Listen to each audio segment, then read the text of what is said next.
Would you like some water? Yes, please.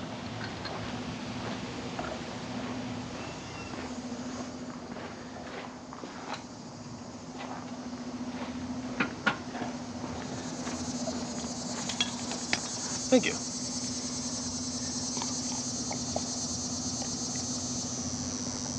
That used to be cold.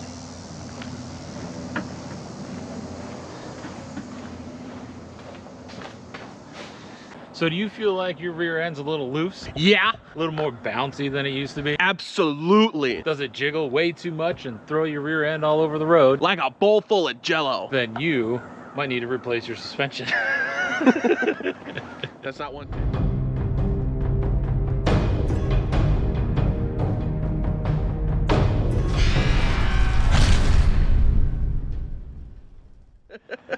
In our case, with his Volvo V50, it is just, oh wow, that's actually, okay, that's together.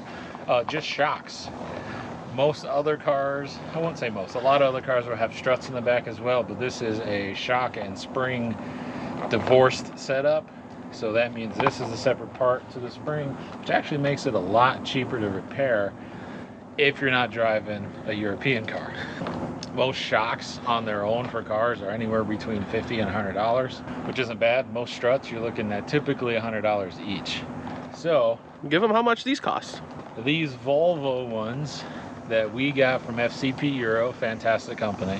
What was it, like 500 Like some $550. $550, almost $600 for the shock with new bump stops, which you don't always have to get. If yours are in good condition, you're fine. I'll show you those as well. New mounts, same idea, and bellows. Your bellows might look different than these. That's fine. It's just a shroud that goes around it to protect the actual piston part of the shock from road debris and stuff like that. So come here. Got our two shocks. These are your bump stops. These just cushion it a little bit more when it goes full compression. You don't want to hit these, but they are just rubber, like a foam-ish rubber, so they do wear out over time. Definitely something that will need to be replaced at some point. This car has just under 100,000 miles on it. We're floating right around 96,000 miles, which is really great for the year, but that means none of the suspension components likely have ever been replaced. So we're going to throw these in as a precaution, as well as the mounts. Like I said, stuff like this you might not need, but when these bushings wear out in here, you're definitely going to feel it.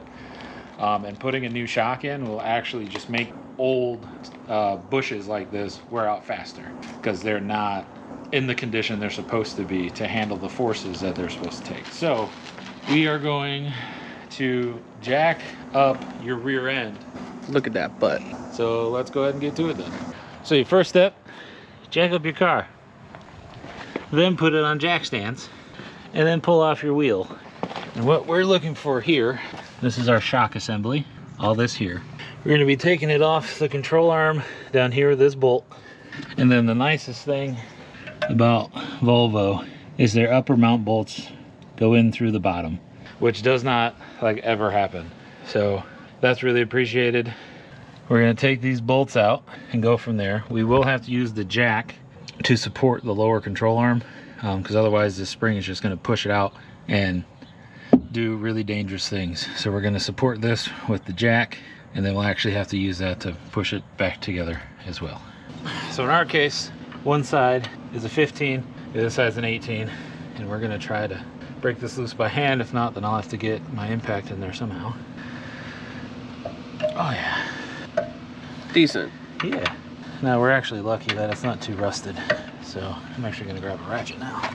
If it's rusty, of course, you're gonna wanna throw some WD or PV Blast or whatever, float your boat in there. As you can hopefully see, we've got the control arm supported by the jack. We're gonna run this bad boy out and hope to God that this spring doesn't shoot out and try to kill us.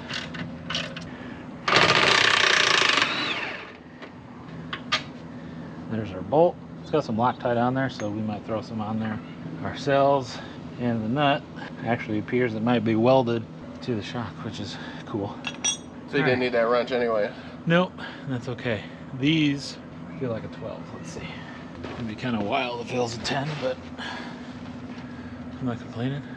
Definitely a 10. Might need that super long extension though. So our top bolts are 10s, and just to make it easy, we got a extension that's actually too long, but it works. Ow. There's our 10. And we got another one. There's our other bolt. Now, theoretically, we should be able to just, well, it already dropped down because this is so worn out. So you should not be able to do this. Oh my gosh. With your shock. And that bump stop is absolutely destroyed. So we're going to take this apart because I think we need that bolt there, the nut, and then we'll put the new one together. Bump your knuckle? Yeah, I'm bleeding on your car. But yeah, no, you should not be able to do this. This thing's fried. And you can see it's all rubbed down there, just covered in old grease. There, yeah, so we're gonna need that nut. There's our new shock, which I'm struggling to compress and wants to come back out. That's what you want. So we're going to throw this bump stop on, which typically it's, I don't know what that was. Soft side down, and let's get the nut, because I don't think the mounts come with new nuts. They do not. And there's a bit of an angle on these ones.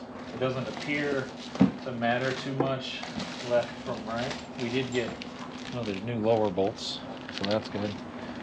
Maybe there is new hardware in there. Let's dig around some more. There's the bellows. This is just a kit we got from FCP, so they will know what bolts are one-time use, which happens a lot in the Euro game. So if there's a one-time use bolt or nut that you got to use, if you get a kit from them, they will send you the ones you need to replace. So I'm guessing those top ones are okay. You find it? I did. All right, so the top nut on our shock is a 13. Oh, that was a testicle. Easy, buddy. Grip my shaft, Daddy. So this is, the top here is just connected directly to your shaft in the shock. So what we actually did on the old one is vice grip this shaft so we can get the nuts off. That's not the right way to do it. You definitely need to have something to hold it here. There's a nice kind of wrench that has an angle to it, and it'll actually be able to go down in that hole. But since we don't have that, we just kind of jerry-rigged it and impacted this off.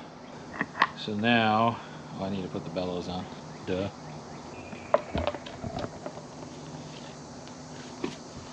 Okay. Now what we might have to do is just put a paper towel or something underneath that so we can grab this here to get this on. Oh, under the vice grips? Yeah.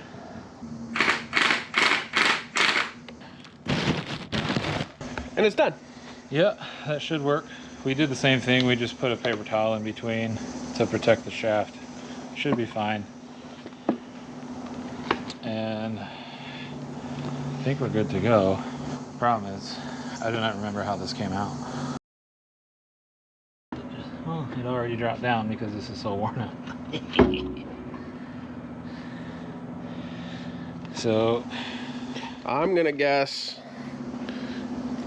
this. let's say there's an arrow now. Well, let's line it up and see what makes sense. So going forward, looks like that. Going the other way doesn't line up. You were right. Knew it. Look at you, bud. Knew it.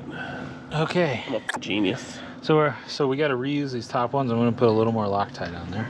I use orange for everything because it holds like red and breaks like blue, so you don't have to worry about it. A little smidgen on there. And there's a torque spec for these. I believe it's like 12 Newton meters or something like that. It's not a lot. we're just gonna make it tight. This one at the 6-inch. That's 6 inches? It is. Hey, me too. You're such a liar. Okay. I guess I wasn't in the hole. Whoops. There we go. That's definitely in there this time. No one can tell me any different. Falls out. I'm used to that. Now what we should have done is grab the before clip of this, but you'll know. You've seen those cars driving down the road where their tires are doing this the whole time. That's what was happening to this. You even got stopped by somebody. Yeah, a nice guy in a truck was like, hey man, your wheel's bouncing around a lot. Like, I think your strut's bad. I'm like, oh yeah, I know. Parts are coming, bud. And you'll feel it too. Like, you'll feel the difference. You thought it's just how wagons rolled, and I'm just like, no. You'll feel the rear end of the car bouncing around. You'll hit a really bad bump and it'll bounce so bad you got to counter steer because your ass end's bouncing the other way. These are bad. Which means, like I said, you know, at the 96,000 miles that this has, that they've never been replaced. And your suspension components like this actually have a service life of 50 to 60,000 miles. So they're overdue. They should have already been replaced once. This should be number 2. And we'll do the front. So now we actually need to jack up the control arm a bit more because we're not lining up quite yet. Tell me when. Yeah, go ahead. All right, hold on. It's not lining up here. Take this. It's a lot harder when the shock actually works. Here we go. Got it? Yeah, just gotta spank it a little bit. Let's try just lowering the jack just a little bit. Okay, oh. Sorry, I was waiting for the car to move. The car's not gonna. I know. Okay, now go up slowly. What'd you do, loosen the top so you can move it around? Yeah, so definitely put your bottom bolts in first. It gives you more, Pro tip of the day. yeah, it gives you more wiggle room to line up the back hole. Pretty stupid of me, but you know, whatever. You know what? I gotta look cool again. Hold on. Now put on your glasses. You spent a lot of money on those. Important tip when working on some suspension components with bushes. Get them tight in the air and then torque them on the ground, because you don't want them to be under tension in the wrong location. So like if we were to torque this up now, when we go to ride height, it'll be under tension. So it's gonna make everything feel stiffer and it'll wear everything out faster. You don't want that. Now torque that when it's on the ground. You look bored? A little bit. Good, 'cause you're gonna be doing the other side. Oh no. You let me make all the mistakes to make it easier for you. These top ones you can torque up just fine, because there's no bushes there. You know what time it is? Put the wheel back on. Put the wheel back on.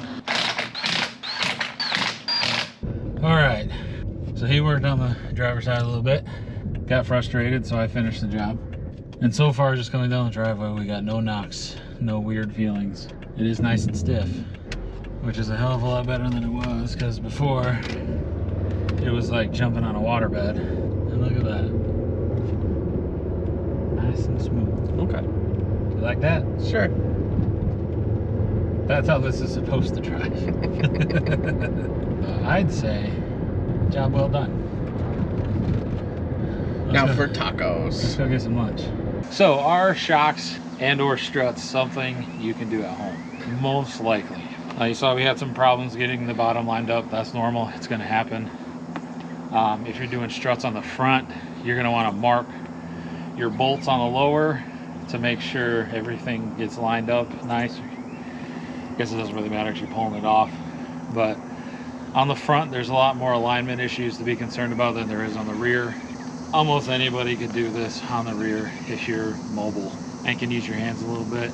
If you've got tools, cool. If not, find a buddy that has some, because this, you know, this $500 to $600 in parts for a Volvo is probably $1,000 or more at a shop. Roughly about the same for you. So definitely give it a shot. It's just a couple, literally 3 bolts to take this out. If you can get the whole thing assembled, it's just in and out. Struts, you can get the whole thing assembled in and out. Do not just get the shock body unless you have the tools to swap the spring, because these springs are big and very dangerous. So yeah, you can definitely do this at home, and don't be afraid. Work on your own car. We're gonna give him a little helping hand. That's your breaker bar, and then you can lube it up.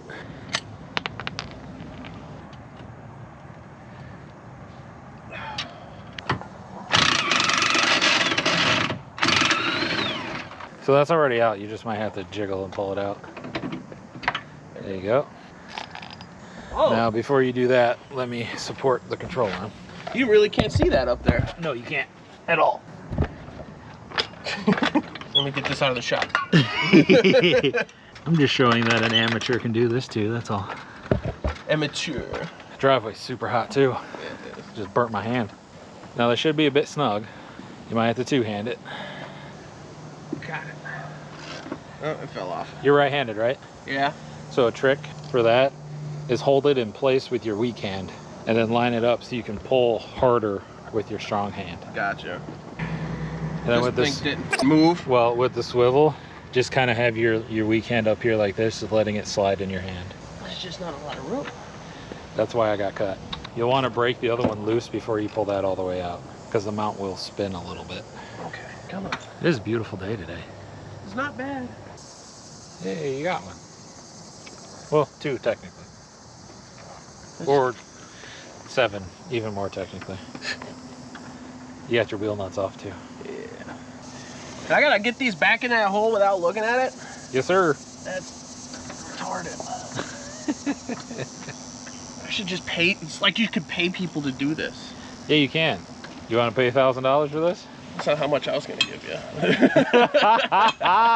I was thinking like $50 in tacos.